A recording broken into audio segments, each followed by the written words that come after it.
Welcome to Standard Chartered Money Insights, a podcast series by Standard Chartered Bank that brings you market views and insights on the go. Welcome to Cut to the Chase. Today is Thursday, the 19th of March. I'm Daniel Lam, your host for the podcast.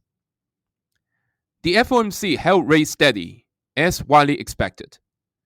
The Fed now sees slightly higher growth and inflation this year, with both headline and core PCE revised higher to 2.7% from 2.4% and 2.5% respectively.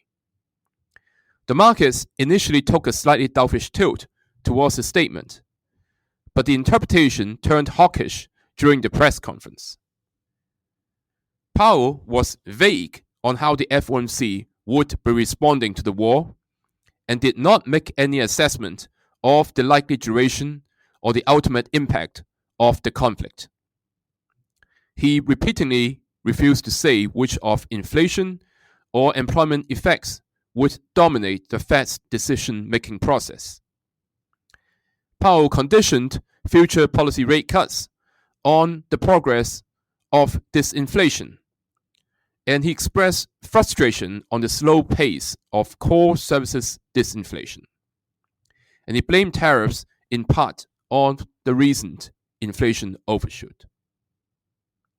The S&P 500 ended down 1.4%, very close to the day low.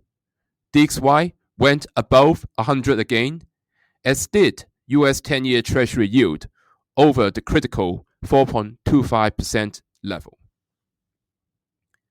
Now, the re-escalation of the conflict in the Middle East was also an important factor, keeping oil prices elevated. There's increasing risk of energy supply chains and inflation.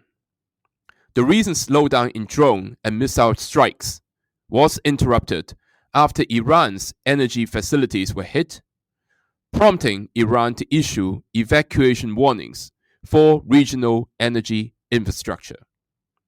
Now, Qatar's LNG installations were hit later in the day. This signaled renewed escalation risk and highlights that the conflict is not over, with the situation remaining one sensitive strike away from further escalation. And the conflict is spreading along the energy supply chain. Initial disruptions affected the midstream segment, but upstream installations are now being targeted.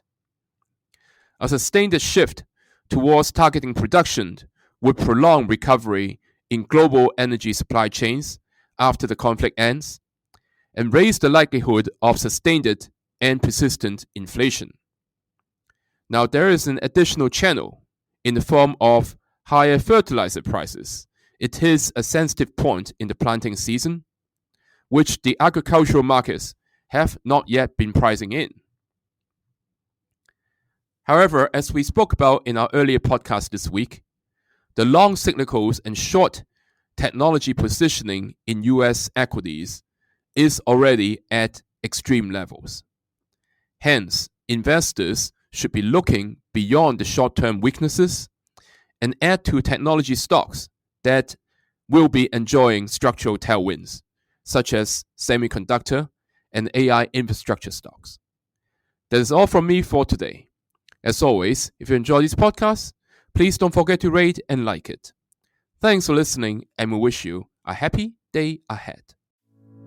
Thank you for listening to Standard Chartered Money Insights, a podcast series by Standard Chartered Bank. For more details, visit Market Views on the Go on our website or click the link in the description.